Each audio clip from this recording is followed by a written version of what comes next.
Hi, guys. Welcome back. My name's Jesse, and I want to welcome you to the show where we prove to you each and every day that you're not alone in your weight loss struggles. And I even take a walk with you each and every day if you're willing to take a walk with me.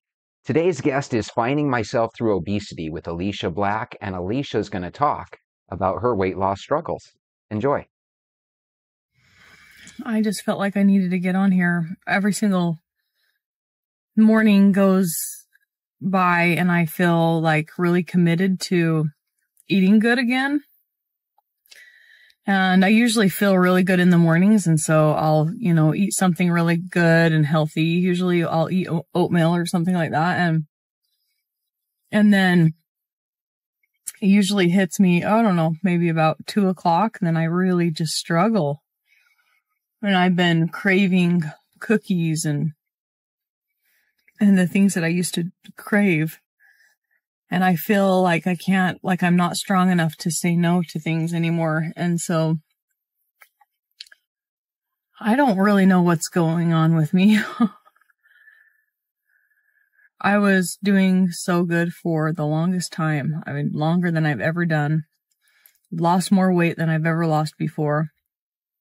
And now I'm feeling, kind of stuck back in my addiction of turning to food to comfort me.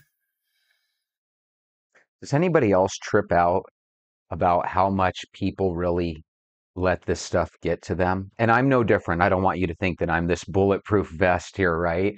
Man, sometimes I'll eat some stuff and I feel guilty about it as well. And you can just tell it is weighing on Aleisha's mind. So again, if you're going through these same struggles, you've come to the right place.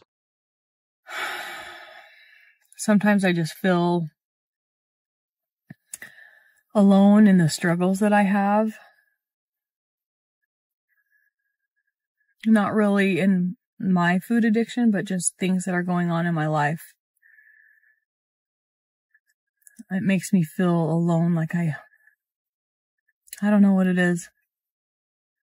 Anyway, I just really want to figure this out. I keep thinking, oh, I'm gonna,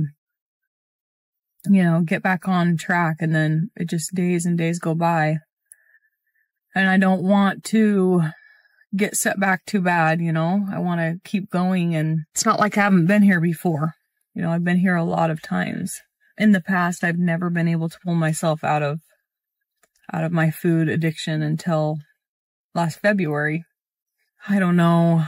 I use the enjoyment of food to, I guess I use it to control things, to control my moods or control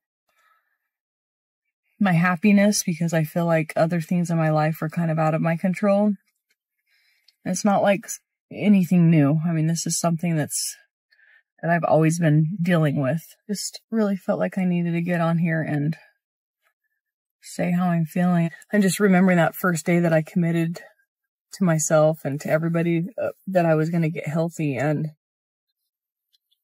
even watching it, I'm just like, oh my goodness, I can't believe that was me. But I still remember a time in my life when I was younger and I hadn't gained, I had gained weight from when I got married, maybe 20 to 40 pounds, but I was like, oh, I would never let myself get over 200 pounds. I would never let myself do that. And I remember saying that because I saw people letting themselves go, and I was like, but I would never let it get to that place.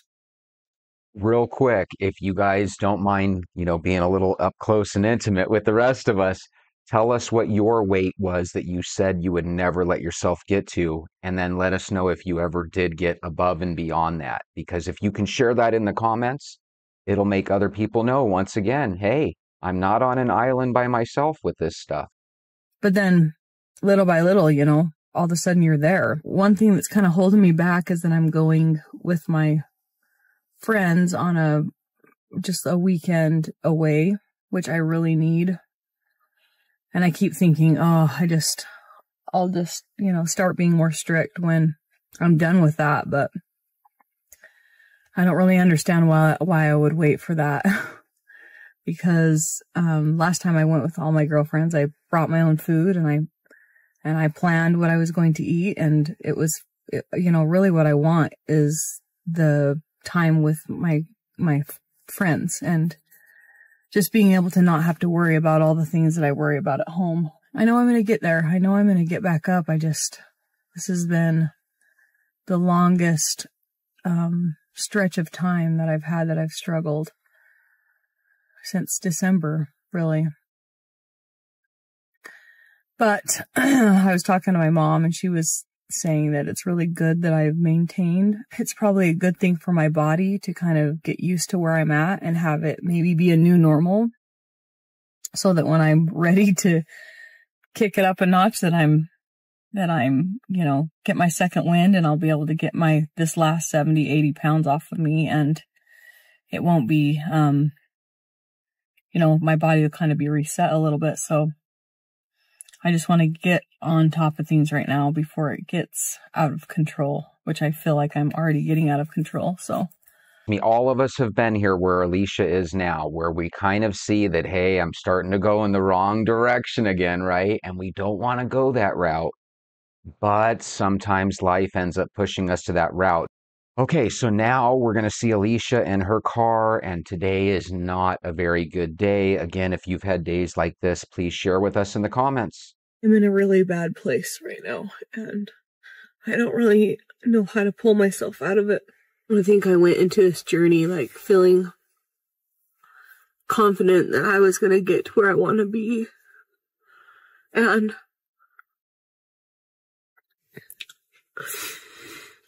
I've been set back. And I'm trying to fight my way through to get to where I was. And I'm really lost. But I know that, you know, most people who lose weight just go back. They eventually go back to being big again because they just go back to their old patterns.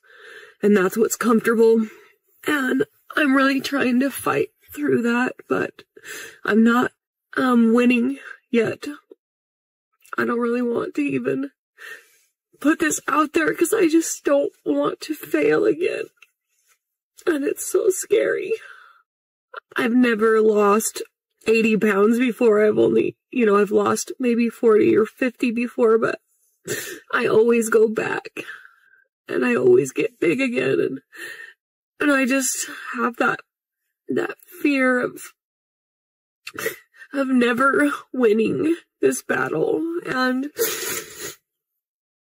I feel really lonely because I want to put out there to everyone that I'm doing okay, but I'm not. And so it's very lonely.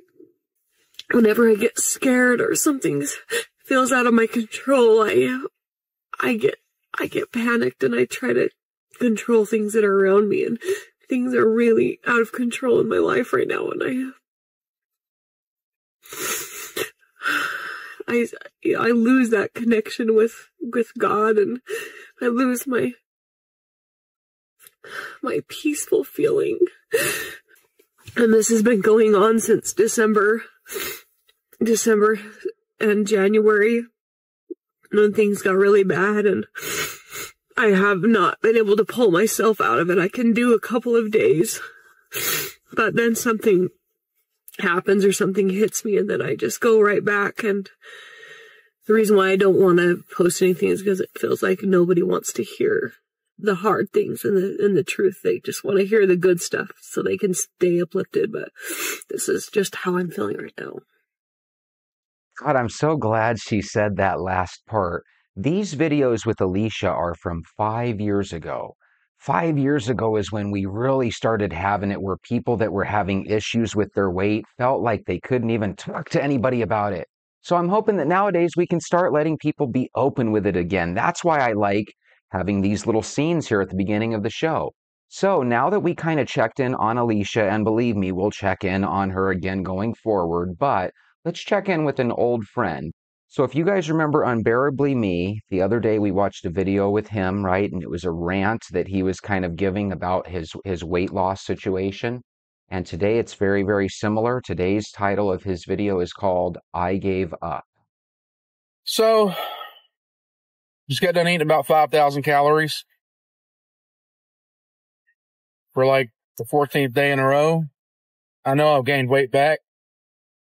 I've not stepped on a scale in 2 weeks since I put the last OMAD video out. Just being real with you guys, being real with myself. It's the whole reason I started this channel, was to hold myself accountable. I don't know what's wrong with me. I just feel defeated, man. Maybe it's because I'm not coming on here enough and just talking. I stopped doing my walks. It's miserable. Every time I look in the damn mirror, man, I don't want to keep doing this. I don't want to die.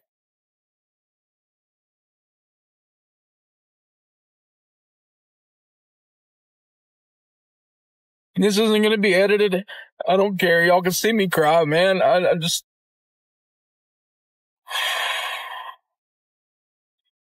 Enough is enough. I can't do this anymore. I wake up every day and it's harder. And it's harder and it's harder. And it's not just me making it harder on myself. There's a lot of issues that I keep close to here. And I'm struggling. And I've had a few of you guys reach out that have been supportive pretty much from the beginning. And you've asked why I've stopped series and why I stopped posting health content. And honestly, it's probably a good thing y'all did ask. Because I was going back downhill hard. I'm not okay. But you know what? It's okay to not be okay. What's not okay is suffering alone and cutting a bunch of jokes and laughing and pretending like everything is okay, because that's what I've been doing lately. That's why all the comedy sketches have went out. So I think we all know where that comes from, right? If we throw jokes up, it kind of builds up this wall that protects us from the outside world, right?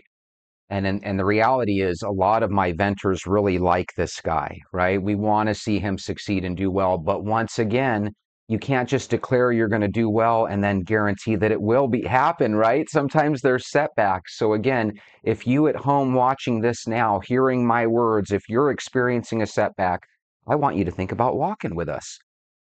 I'm not going to do this anymore. This is stupid. Starting tomorrow, I'm going to step back on the damn scale. I'm going to go for my walk. And I'm going to talk to you guys. And it doesn't matter how many people watch my stuff, man. There's people who seem to think that I only care about views, or that I stopped doing what I was doing because there was no result or nobody was watching. There were plenty of people watching. But I did what I do best in the past. I do what I do best. Whenever I get depressed or upset about something, I shut down. And I don't want to do that anymore because I'm going to die. All right. So again, if you're feeling kind of like these people are, please think about joining us for a walk. Venters, if you guys are ready, go get your shoes. Let's go for a walk.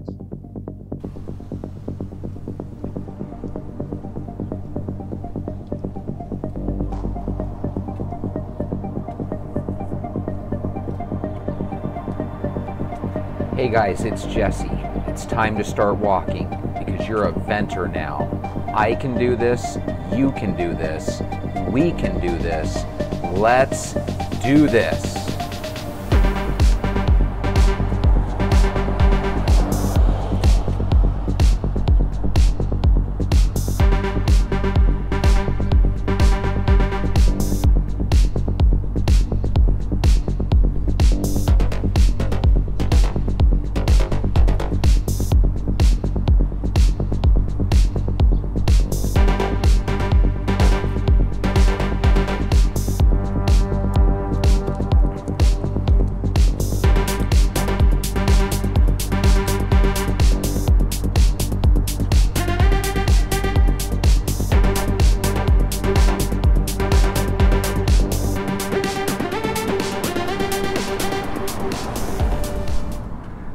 Good morning, everybody.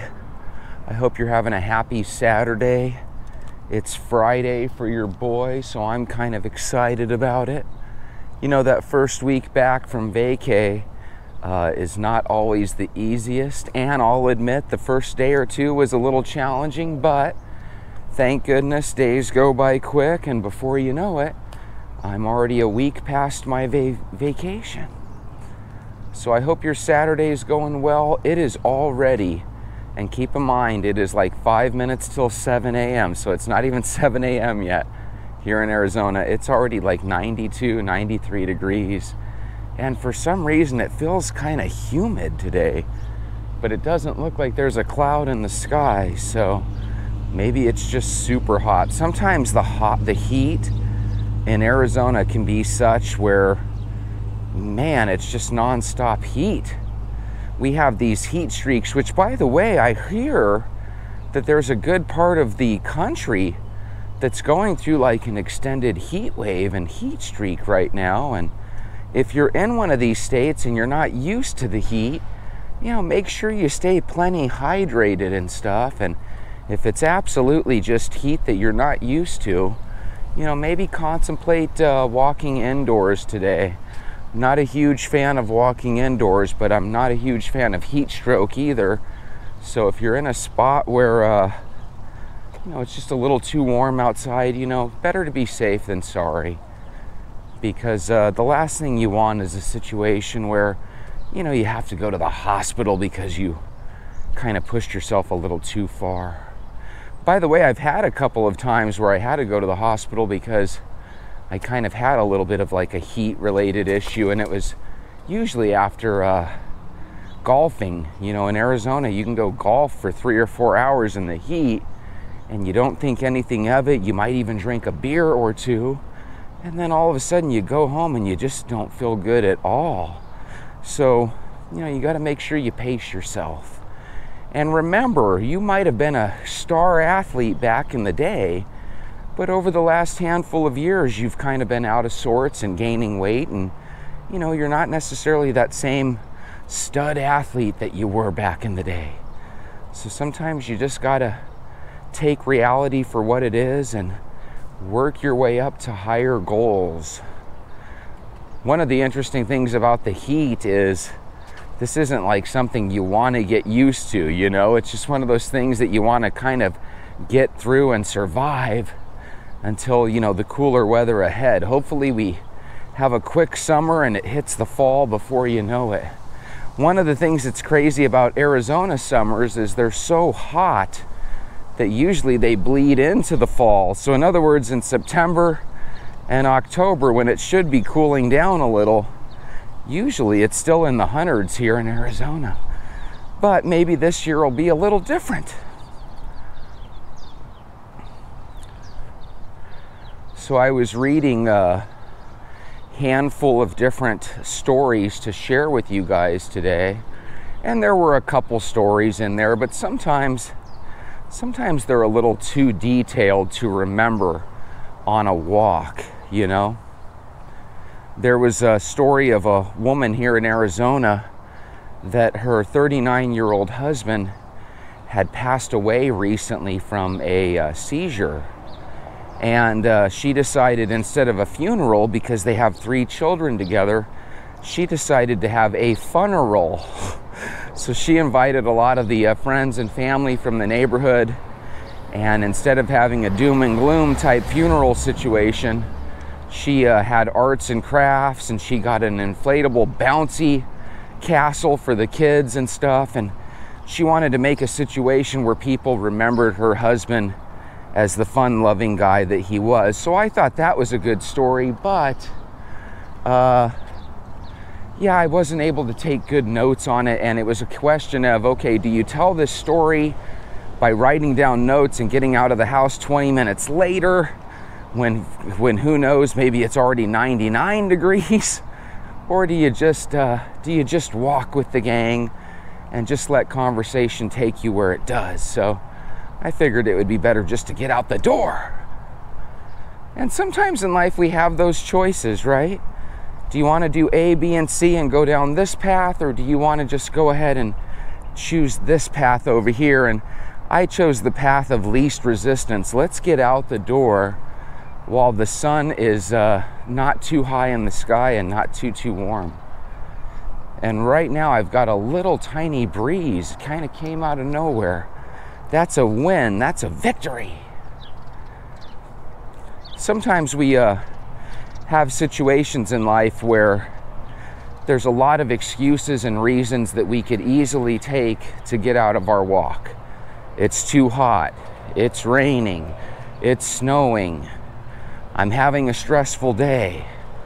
Guys, these are reasons that are valid reasons for not taking a walk on any particular day. But if you can overcome that reason and get out your door, I promise you, you'll be thankful that you did. Because if you really think about it, if an excuse is good enough to get you out of your routine one day, then an excuse is probably going to always get you out of your routine. And we want to get to the point where absolutely nothing takes us away from our walk. And because God knows there's plenty of real legit reasons not to be able to walk, right? So if you're able to walk, don't let the little excuses get you down. Now, if you overslept and all of a sudden it's noon and it is 110 degrees out and you're used to going in the morning, you know, that might be a good reason to maybe delay until the evening or even wait till the next day. So, just something to consider. I don't know what it is by this area up here, but man, once again, I hear one of those leaf blowers. So if you're in this neighborhood over here, apparently there is no such thing as sleeping in, because man, I can't see the leaf blower, but I can already hear him. So we're gonna take a turn this way.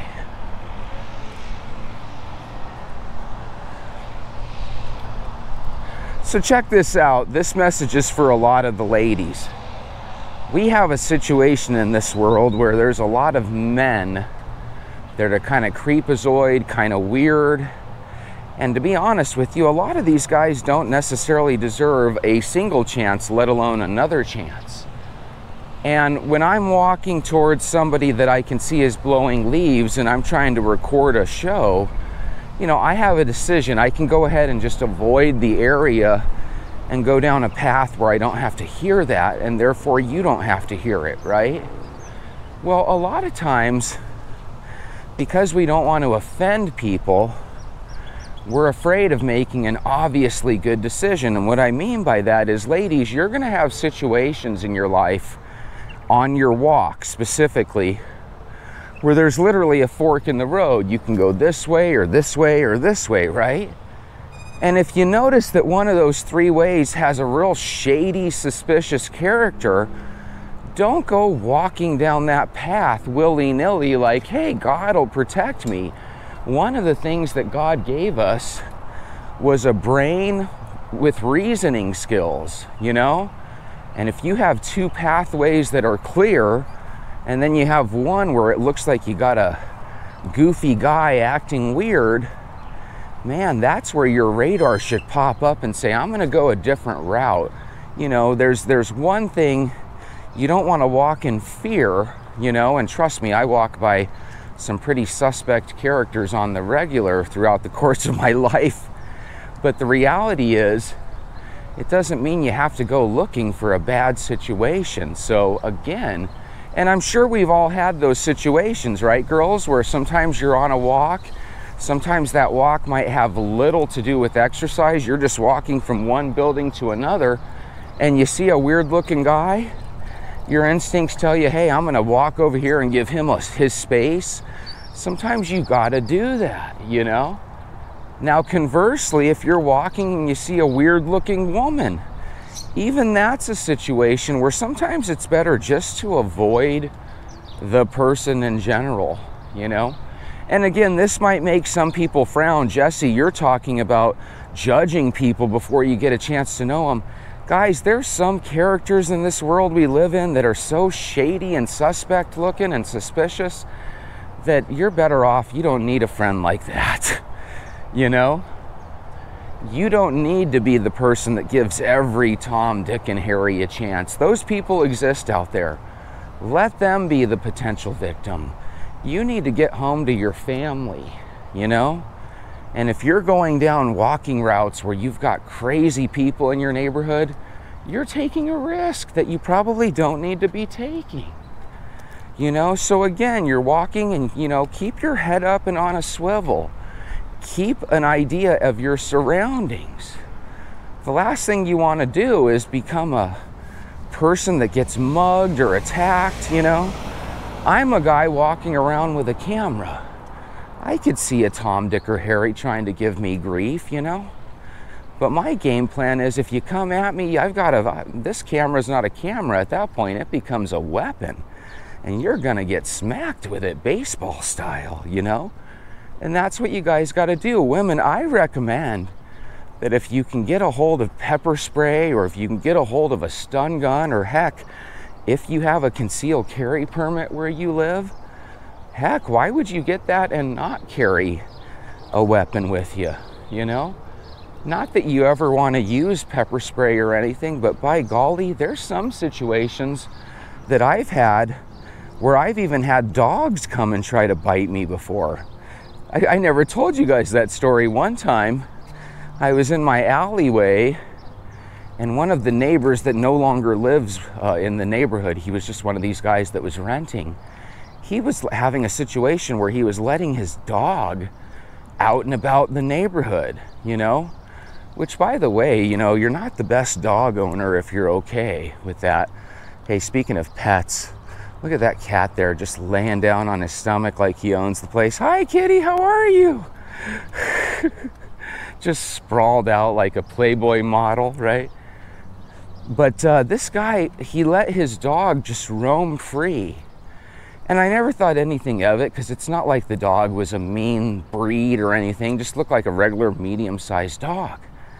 But then one day I was taking out the trash to the dumpster, and all of a sudden this dog and another dog that was with it start like circling me and started trying to bite at my hands and stuff. And it was really weird because I had to like slap the one dog in the face while pointing at the other saying, bad boy, you know. It's like I had to like reason with the dogs. And sometimes it's impossible to reason with animals. So if you can't reason with animals, then why the heck would you want to put yourself in that situation? Now, let's be honest, you can't tell when there's a dog around each corner, and you can't tell when there's people around each corner. But again, if you can see them by keeping your head up and on a swivel, you know, you can still avoid those areas, you know? I've met a lot of people through my life that every time they see a stray dog, they want to be Captain Save-A-Dog, you know? If that's you and you can't help yourself, then that's you. But if that's not you and you don't need to save every dog in the world, you know, maybe avoid them. And dogs are a little different than people. To be honest with you, I trust a shady-looking dog a little bit more than I do shady-looking people. But again, I'm a big proponent that if you live in a bad neighborhood, contemplate driving down to a park in a good neighborhood. Contemplate driving a couple houses or a couple neighborhoods down till you are in a neighborhood worth walking. I don't think I could enjoy my daily walk if I just knew that I was always going to be potentially walking into trouble. Well, Jesse, that's a weak state of mind. I'm not going to let anybody stop me from walking. Good. I hope you have that attitude. But at the same time, I think we can all agree it's much better to be safe than sorry. And as a matter of fact, if we have a good 20 or 30 venters that have walked over the last 3 months, I'd be willing to bet that one or two of us has probably seen a weird suspect character in their neighborhood during that time. Beep, beep. Everybody wants to be a walk, talk, vent guest. Walking is so enjoyable for me. And I don't even like talking about a lot of the problems that sometimes come up on the show. If it were me and I didn't have a camera in front of me, my number one thing would be breathing. You know, practice breathing through your nose and out through your mouth. A lot of times we're in a situation with our job where we're constantly talking and stuff. Sometimes the best thing about your walk is just the breathing.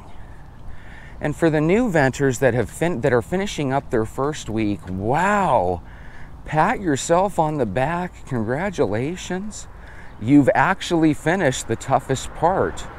The toughest part is not as we keep going and start adding more extra credit on and doing more and more good things with our health. The toughest part is that first week. Can you talk yourself to put on your shoes and get yourself out the door? Can you talk yourself into that? You know? And a lot of times that's easier said than done that first week. So if you've managed to do that, I think that's wonderful.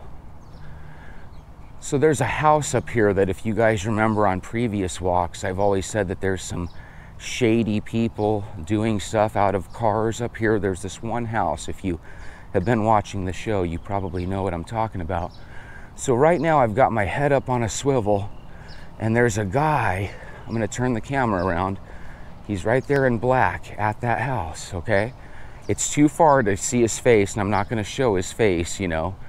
But I mean, he's literally been walking around like a dog chasing his tail for the last 3 or 4 minutes in a row. And look, now he's doing the crazy fentanyl dance where he's leaned over. But I think he's leaning over just picking up something. But again, just really weird. So ladies, this would be the type of person where you see him up there walking in circles like an animal, right? Might be good to avoid those type of people. So guess what your boy's gonna do? Instead of making a big scene out of it, we're gonna just cross the street over here. But see, here's what freaks me out about the world. As I cross the street, I see a neighbor over here. I'm just gonna describe her. She looks like a middle-aged woman, right? And I see it looks like her husband over here too, so that's good. But a lot of times we have a situation where you have very good people that have to coexist with people that are shady just a couple of feet away from them. Everything's good, but what if Mr. Shady Guy all of a sudden starts freaking out? You know, you could have a situation where people are in tough spots. But man, this guy just, man, he can't seem to stand up straight. What scares me about these drugs is one time I saw a picture of it was a video where a police officer went to a drug bust, and he's at the back of this car and he starts lifting up the trunk, and he ends up seeing, you know, bags of what appear to be cocaine or some sort of drug. And apparently, as he's kind of searching around, some of the fumes from the drugs came up, and all of a sudden his partner had to give him Narcan or whatever that drug is to help get their heart back starting. And you know, it's one of those situations where, wouldn't it suck if your family was just on a walk and some yahoo is smoking some hardcore drug, and all of a sudden, you know, you get a little bit of their exhalation or a little bit of the fumes, and before you know it, you know, you're hoping that somebody can revive you. That's what blows me away. It's not like these people are just doing, you know, a line of coke or smoking a little weed, or maybe they're like they used to be where they have a really intense alcohol problem. I haven't seen a homeless guy drinking a bottle of booze in forever. All you ever do is you see them hunched over like a zombie.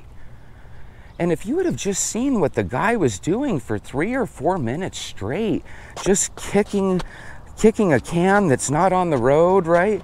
And just doing this weird ass shit. I don't know about you, but if I was one of these neighbors that lived right next to this guy, God, that would drive me crazy. And then could you imagine, like I said, if your son or daughter was ever walking out and about and you saw this guy talking to them? God, that's one of those things where I wouldn't even want that person talking to my kids. You know? And that's what's so scary. I just can't believe what our country has turned into. And again, even that goes back to the war situation. Because how many times have you heard people say, hey, this fentanyl is coming from China? Okay, well, if we're China's #1 trading partner, how about we just tell them, hey, until the fentanyl problem stops, we're going to turn off the ability for Americans to buy Chinese goods. I bet you that would cause that to stop, don't you? I really do. And hey, until you guys stop messing with our electrical grid, we're just going to quit doing business with you.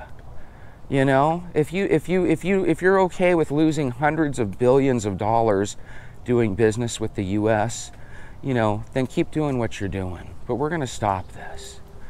You know, one of these days, you know what's going to solve that problem of that weird guy in the neighborhood that I just saw? And it's so weird that I was talking about weird suspect people, right? It kind of seems like fate that he was there. It's all part of the simulation, as you know. But one of the crazy things is, you know what's going to solve that problem? Obviously not the police, obviously not the neighborhood, right? What's going to solve that problem is an overdose, right? So one day he's going to get something that's got a new drug in it, or maybe it'll have that trank in it, so all of a sudden it'll start eating up his flesh and stuff. That's what's going to stop that kid. You know, one day I'm going to be like, hey, I haven't seen those guys out here. And then pretty soon the truck will be sold, right? Because right now the truck is just there so they can sleep in it and have their little post. And I'll tell you, sometimes I see, and this is what's horrible, I've seen this 2 or 3 times at that house. Sometimes I'll see a girl that looks like she's 18, 19, 20 and pretty. And when I say a girl, I mean any type of girl. I see that there every once in a blue moon. And what they're doing is they're waiting outside and they're buying some sort of drug from those guys there. And it's really sad because that's how you occasionally see a girl that's homeless where you think, my God, she looks like she's just out of high school. What is that poor young thing doing? That poor young thing started sniffing things up her nose and started messing with drugs because the drug felt so great and so awesome. And before you know it, they're homeless. And when people have hardcore drug problems, you know, there's a piece of you that wants to say, God, I would never kick out my kids. And trust me, I'm right there with you. But how you can't even afford to have your kids in your house if they're doing those drugs. Because if they have some sort of drug on their desk and you're thinking it's, you know, chalk or something and you wipe it away, for all you know, that could be that lethal overdose that kills you. Have you ever seen when they show how much fentanyl it takes to overdose and kill somebody? It's like a grain or 2 of salt or sugar. If something is that deadly, why would you want somebody in the neighborhood doing that? Why is that okay in this country? You know? And every single year, you'll hear stories. Do you guys remember? I forget where it was, but somewhere back east. And this was within the last, I think, 6 to 12 months. There was a daycare where a little tiny 1 or 2 year old cute little baby boy died because he accidentally touched a little grain of fentanyl on the carpet. Is that a shame or what? And sometimes when people rent your Airbnb, sometimes they're doing drugs in your home. And then when you come back to make sure everything's great, fine, and dandy, if there's a substance there and you breathe it in, or if you're cleaning and you touch it, all of a sudden you're in danger of dying? Unacceptable. Unacceptable. We should be shutting off business with China right now. Here's the thing that gets me. China doesn't have anything bad to say about us from the standpoint of there's not millions of people afflicted with addiction in China because the Americans are over there selling drugs. But if they were, I can guarantee you we would know about it and the world would be up in arms. But when the situation is reversed and you've got all these drugs piping in from China up through Mexico, the world is silent, the world says nothing. Our people go over there and they shake the president's, you know, Xi's hand like it's no big deal. And hey, we're really glad that we're making a rapport between the two countries better, right? Who wants rapport with a country that's trying to kill you? That makes no sense. I feel like America has lost our spine. If you disagree with me or if you agree with me, please let me know down in the comments. But here's the one thing I want you to consider. Every one of those people that live across the street from that guy over there, okay? And it's more than one guy. It's like 2 of them that live out of a truck in the front yard of, I assume, their family's home, right? Every one of those neighbors, when they leave, when they take a week's vacation, they better make arrangements, because you know who's going to know about it? Those guys in the front yard. And you know what guys like that do when they know that no one's in your house for a week because you're out of town? They go in your house, right? Not everybody has an alarm system. And nowadays we live in a world where even if somebody does have an alarm system, the cops are still going to take 45 minutes to an hour to get there. So again, just by having this guy in the neighborhood, you make the neighborhood suck. And by the way, I've seen those guys in my alley. And guess what they do? They conveniently look over people's fences, looking for easy things that they can snag and sell to people. It's awful. So what do? Do we hate these people? No, we pray for them. We hope that something that will lead them to cleaning up their life before they perish.